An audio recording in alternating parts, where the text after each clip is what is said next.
नमस्कार दोस्तों, दिवाली के बाद आप सबका स्वागत है।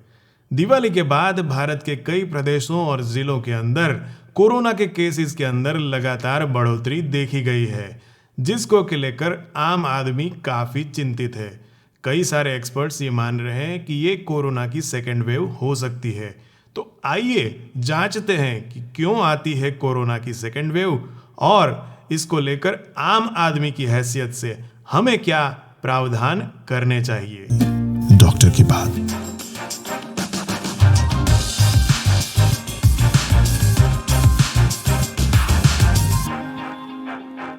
दोस्तों, कोरोना एक वैश्विक महामारी है, वायरस से फैलने वाली महामारी।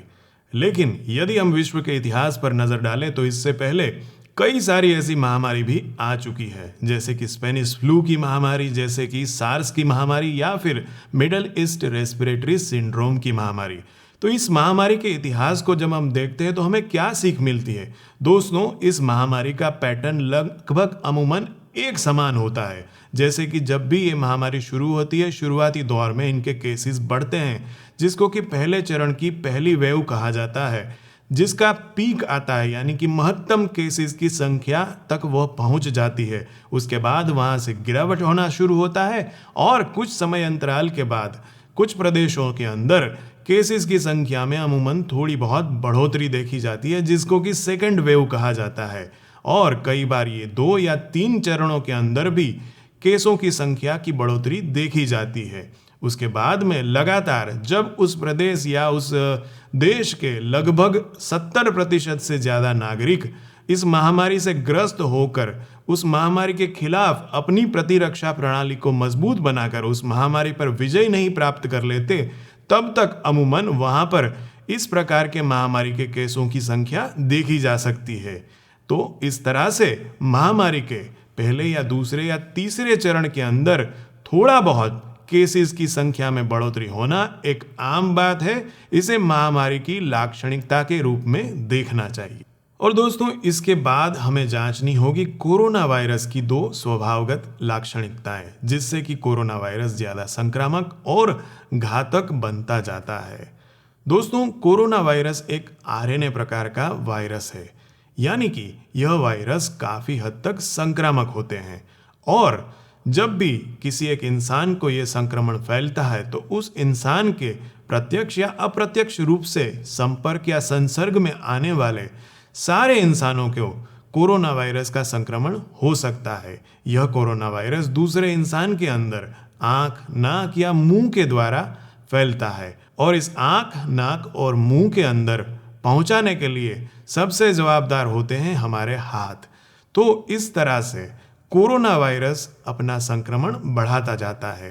पहले, दूसरे या तीसरे चरण में ये संक्रमण का प्रकार तो एक ही रहता है, लेकिन उसकी संक्रामकता बदलती रहती है। जितना ज़्यादा संक्रमण उसका होता है, उतने ही ज़्यादा केसेस की संख्या हमें देखने को मिलती है। और दोस्तों, कोरोना वायरस की एक और लाक्षणिकता है उसकी स्वरूप बदलने की शक्ति, जिसको कि वैज्ञानिक भाषा में म्यूटेशन कहते हैं।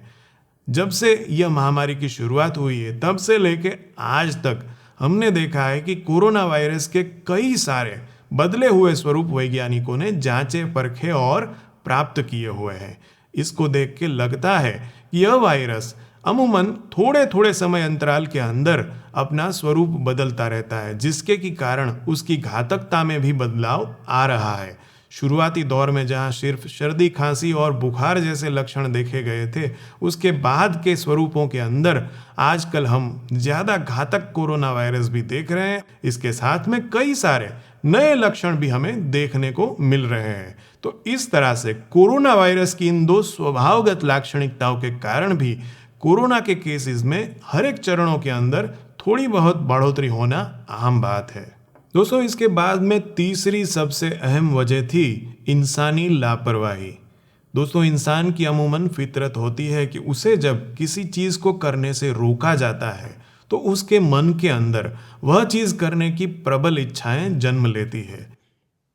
हमें घर से बाहर नहीं निकलना है, चाहे जो हो जाए, घर में ही रहना है। जब से लॉकडाउन हुआ तब से हम सब घरों के अंदर जैसे बैठ के सहम सह गए थे और हमारी आज़ादी पे, हमारे घूमने फिरने पे, हमारे इंसानों के मिलने पे जैसे एक रोक लग गई थी। इसी कारण जब अनलॉक का समय शुरू हुआ और हमें घर से बाहर निकलने की आज़ादी मिली, तो हम जैसे स्प्रिंग के उछलने के माफिक हमारी सारी आशाएं अरमान पूरा करने के लिए निकल पड़े। और इसी दौरान कहीं ना कहीं चूक हो गई। हम जब शॉपिंग के लिए निकले, लोगों से मिलने के लिए निकले या कई सारी जगहों पे घूमने निकले, तो हम हमारे साथ में कई सारे लोगों के संपर्क और संसर्ग में आए, जिससे कि वायरस को हमने खुद ने न्योता दे दिया। दूसरी चीज़ बनी हमारी कुछ बुरी आदतें। हमारी बुरी आदतें यानी कि जैसे कि मास्क न पहनना, या फिर मास्क पहनना तो नाक से नीचे पहनना, या फिर अपने हाथों को ठीक से साफ न करना और सोशल डिस्टेंसिंग का पूर्णतः अभाव। तो इन सारी बुरी आदतों के कारण भी हमने खुद ने जैसे इस वायरस को अपने को शिकार बनाने का न्योता दे दिया, और इसी कारण शायद अब दूसरे चरण में हम ये सेकेंड वेव भी देख रहे हैं। दोस्तों, हमें कोरोना वायरस का इन्फेक्शन न लगे, ऐसा तभी संभव हो सकता है जब हमारी प्रतिरक्षा प्रणाली इतनी मजबूत हो और हमारे अंदर इतनी इम्यूनिटी हो कि हम कोरोना वायरस को मार भगाए।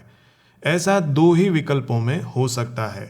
पहला, यदि हमें कुदरती रूप से कोरोना वायरस का इन्फेक्शन हो और हमारा शरीर उसके खिलाफ लड़के हमारी इम्यूनिटी को मजबूत कर कर कोरोना वायरस को मार भगाए। लेकिन ये रास्ता कई मामलों में जानलेवा भी हो सकता है। और दूसरा विकल्प है पैसिव इम्यूनिटी, यानी कि वैक्सीन या टीका लगाने के बाद हमारे शरीर के अंदर पैदा होने वाली रोग प्रतिकारक शक्ति। ये रास्ता आसान दिखता है, लेकिन आज के दौर में अभी तक प्रैक्टिकल रूप से सभी जन सामान्य के लिए वैक्सीन उपलब्ध नहीं हुई है। और दोस्तों, इसके साथ जुड़ी हुई एक बहुत ही इंटरेस्टिंग डेमोग्राफिक साइंस, यानी कि जनसंख्या संबंधी एक छोटा सा विज्ञान या गणित। दोस्तों, किसी भी शहरों के अंदर दो प्रकार के इलाके होते हैं। पहला वह इलाका कि जिसके अंदर घनी आबादी रहती है, और दूसरा वह इलाका कि जहाँ थोड़ी कम आबादी रहती है। ये घनी आबादी वाले इलाकों के अंदर संसाधन भी कम रहते हैं, जबकि कम आबादी वाले इलाकों में काफ़ी सारे साधन संपन्न लोग रहते हैं।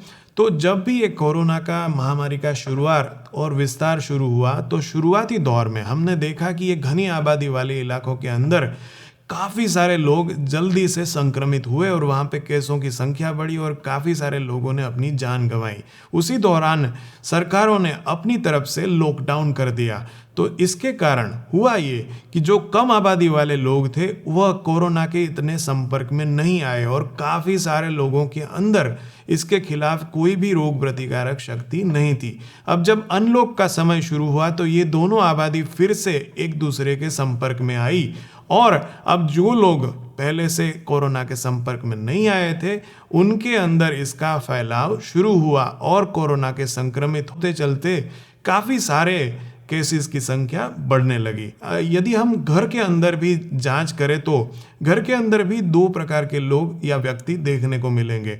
एक वह जो कि एडल्ट है, मर्द है, पुरुष है, जिसको कि कामकाज के लिए अपने घरों से बाहर जाना पड़ता था।